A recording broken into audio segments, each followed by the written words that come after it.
নমস্কার, শুরু করছি বাংলা বাজারের মতামত। আজকে আমাদের বিষয় আরজি করে ভাঙচুরে লাভ কার, ক্ষতি কার।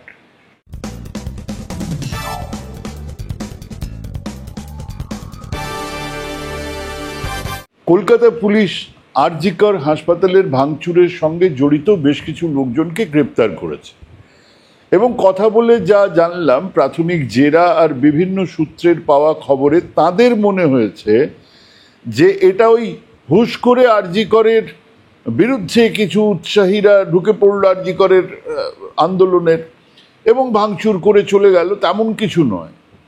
যেমন ধরুন, জানা যাচ্ছে যে এই ভাঙচুরের জন্য কিছু মানুষজন আরজি করে এসেছিলেন ট্রাকে চেপে, সেই ট্রাকের নাম্বারও পাওয়া গেছে। আমার কাছে যে খবর আছে তা বলছে অন্তত একটা ট্রাক এসেছিল ব্যারাকপুর থেকে এবং আরও বেশ কিছু তথ্য আছে।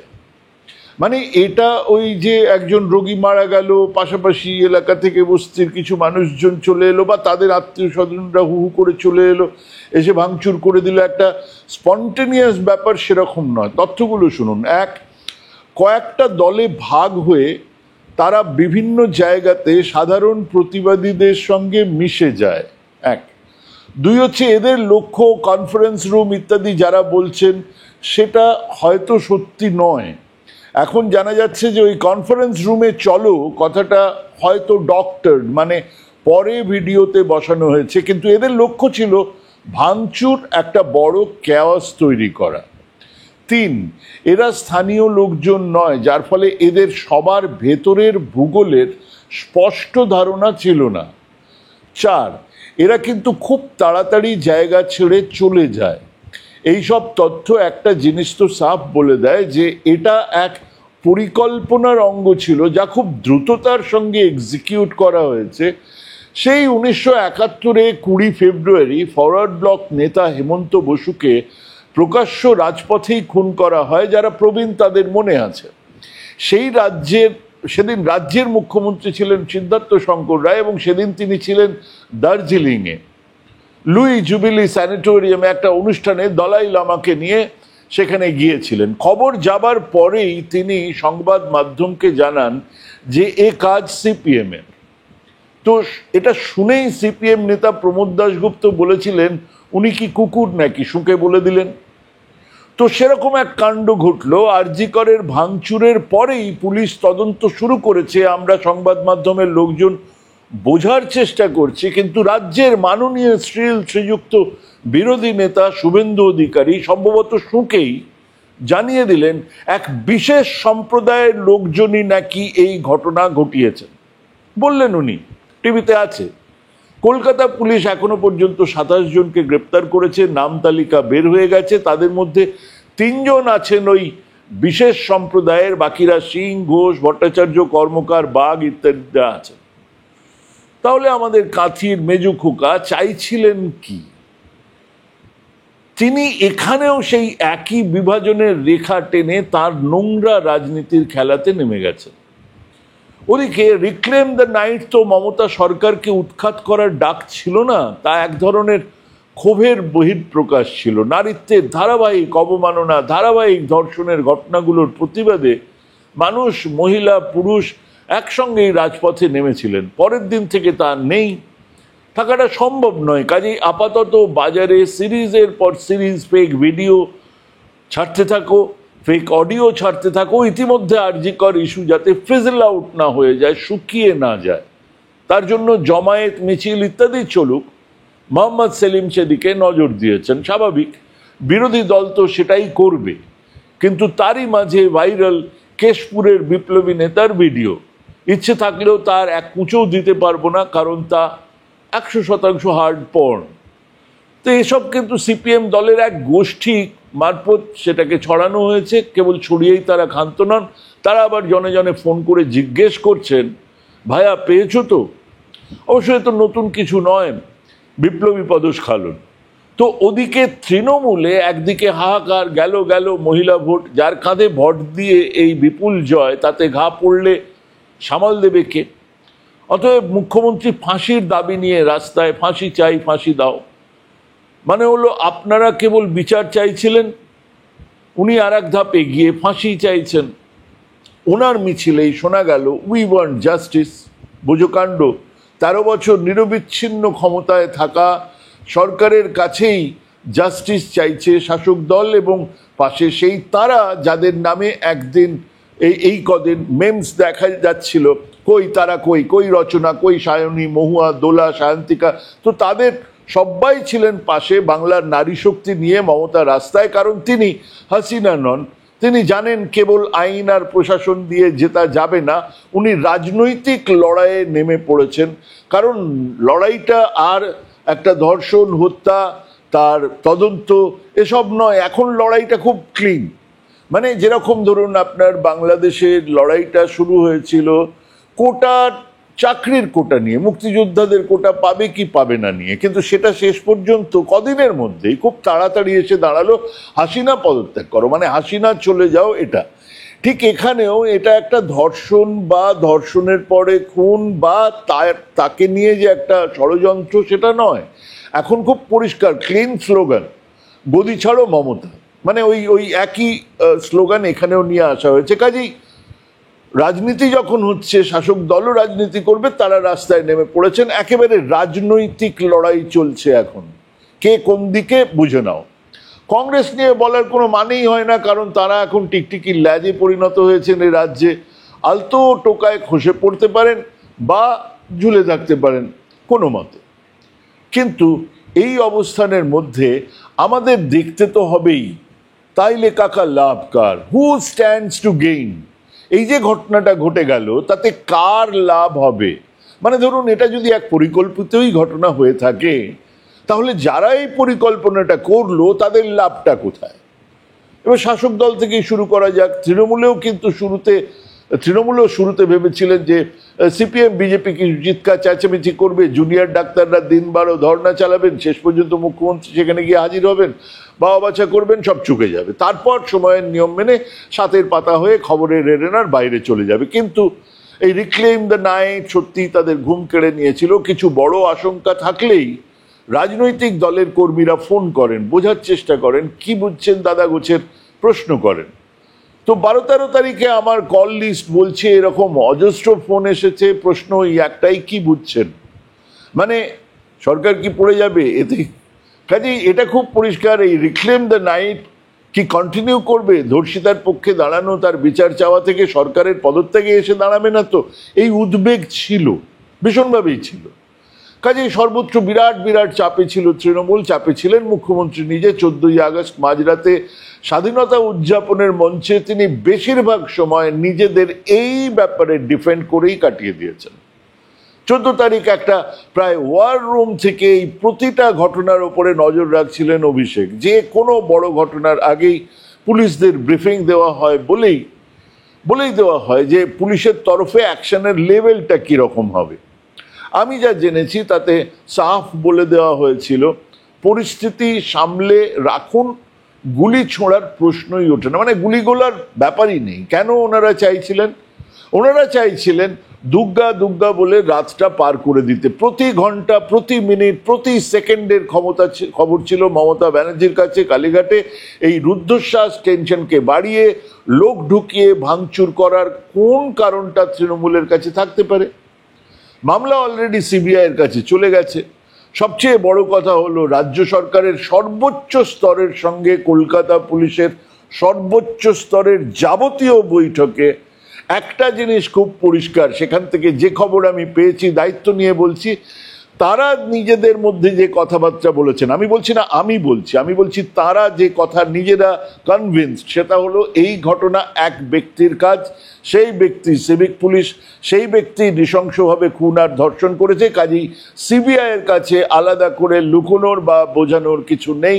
এটা পুলিশ বুঝিয়েছেন সরকারকে, সরকার বুঝেছেন পুলিশের কাছ থেকে, এবং দুজনেই কনভিন্সড 100%। কাজেই 14 তারিখ বিকেলে সরকার এবং শাসক দলের কাছে এক এবং একমাত্র লক্ষ্য ছিল ঘড়ির কাঁটাটাকে পার করে যেতে দেওয়া, কোনো রকমে শান্তিতে কেটে যাক এই কাল রাত্রি। সেই তারা ভাঙচুর করবে কেন? কারণ তাদের কিছু লুকোনোর আছে। এমনিতেই এই সরকারের, এই প্রশাসনের বহু ঘাপলা আছে, বহু জায়গাতেই তারা স্বচ্ছ নয়। বহু স্ট্যাটিস্টিক্স নিয়ে আমার আমার কেন, বহু মানুষের যথেষ্ট সন্দেহ আছে, বহু কাজ নিয়ে হাজার একটা প্রশ্ন আছে, কিন্তু অন্তত এই ঘটনাতে এক আপন মনের মাধুরী মিশায়ে কষ্ট কল্পনা বা কনস্পিরেসি থিওরি ছাড়া যে আর কিছুই নেই তা নিয়ে আমার কোনো সন্দেহ নেই।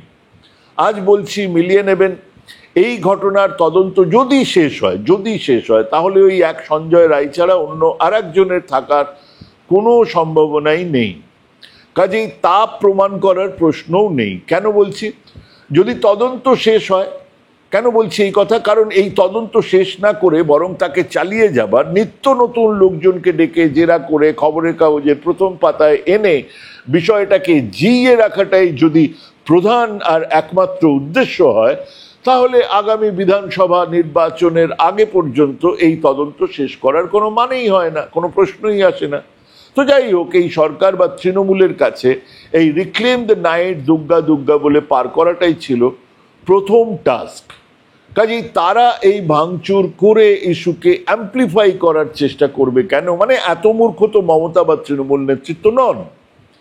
কিন্তু এই ইস্যু যাতে না মরে যায়, এই ইস্যু যাতে বেড়ে ওঠে, এই ইস্যুতে নতুন গন্ডগোল যাতে ঘৃতাহুতি দেয়, তার প্রয়োজন ছিল বিরোধীদের, লাশ দরকার ছিল বিরোধীদের, যাদের নেতৃত্ব খুব ভালো করেই জানেন এই ইস্যুতে খুব বেশি শাঁস বা রস নেই। এটা একটা পারভার্ট, বিকৃত রুচির এক খুনি দর্শকের কাজ, যা অবশ্যই ভালো পাহারা, ভালো সুরক্ষার ব্যবস্থা থাকলে এড়ানো যেত। কিন্তু এ পোড়া দেশে যে হাসপাতালে 700 বিছানাতে 1500 পেশেন্ট থাকে, 30টা আউটডোর কাউন্টারে 6000 পেশেন্ট প্রতিদিন আসে যে হাসপাতালে, এছাড়াও আরও কত রকমের কাজ যে হয় তা কি আমি নিজেই জানতাম?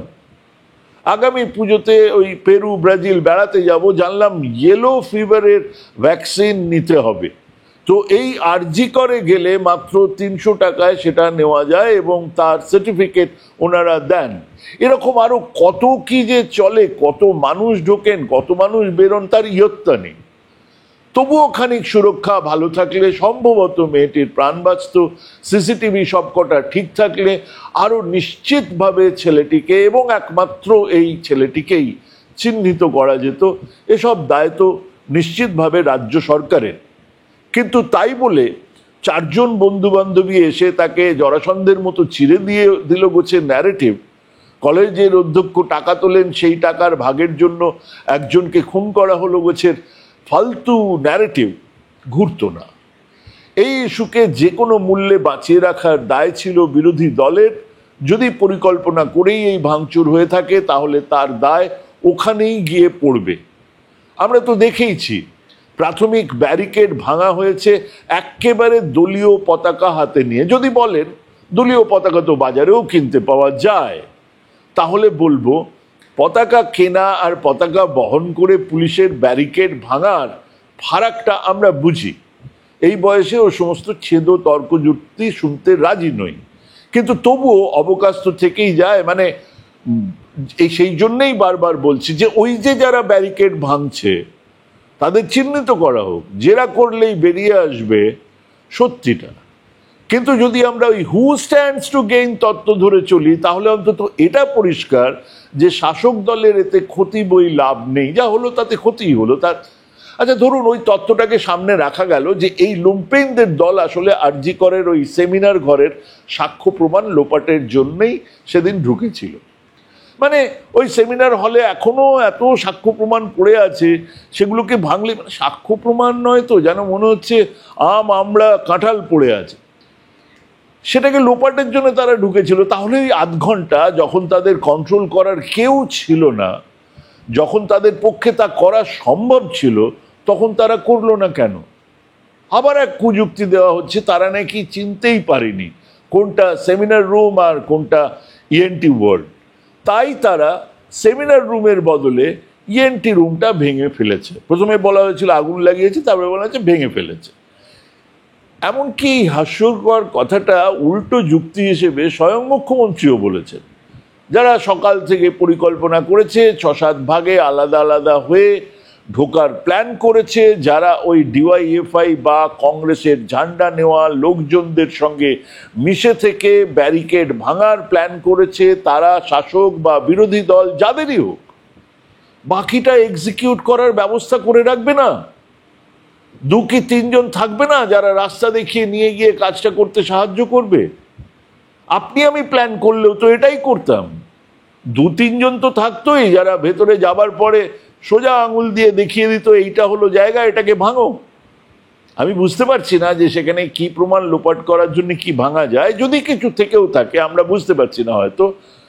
আসলে যারা ঢুকেছিল তারা খুব তাড়াতাড়ি একটা ক্যাওস তৈরি করতে চেয়েছিল, একটা ভাঙচুর করতে চেয়েছিল, তারপরের দিনের খবরের কাগজের হেডলাইন ছিল, সেটাই তাদের প্ল্যান ছিল। ওই থার্ড ফ্লোর আর ফোর্থ ফ্লোরের ইংরেজি গুলিয়ে ফেলার যে জোকস, সেগুলো কেবল জোকস।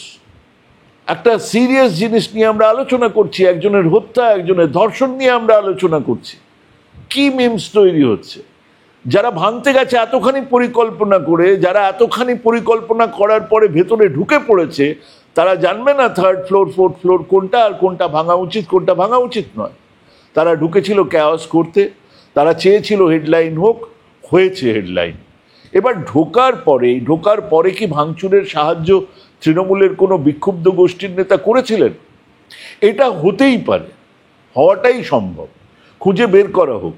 আমি সত্যিটা জানি না, কিন্তু এরকম কথা ঘুরছে বাজারে, আর দলটা যখন তৃণমূল সেটা সম্ভব। মুদ্রা কথা হলো, রাজনৈতিক ঘুঁটি চালার হিসেবে শাসক দলের এই ভাঙচুরে ক্ষতি আর বিরোধী দলের লাভ, এই সোজা হিসেবটা বুঝতে পারলে অনেক অঙ্ক, অনেক ছক পরিষ্কার বোঝা যাবে। আসলে কোনো রাজনৈতিক দলের তাদের নেতাদের মুখে এই যে মানুষের সঙ্গে থাকা, মানুষের অধিকারের লড়াই করা ইত্যাকার যে কথাগুলো আমরা শুনি বা আপনারা যখন শোনেন, তখন ভুলেও বিশ্বাস করবেন না যে এনারা একজনও মানুষকে ছিটে ফোটাও বিশ্বাস করবেন। মানুষের ওপরে কিছুমাত্র বিশ্বাস থাকলেও মানুষকে এত রকমের মিথ্যে বলে মানুষের সমর্থন নেবার কথা ভাবতেও হতো না। মানুষ বোঝে না, পাবলিক সব জানতি হ্যায়, মানুষ সব বোঝে। 400 পারের নারাকে মানুষ এক ধাক্কায় 240-এ পৌঁছে দেয়, মানুষ 235 বিধায়কের ক্ষমতাকে শূন্যতে পৌঁছিয়ে দেয়।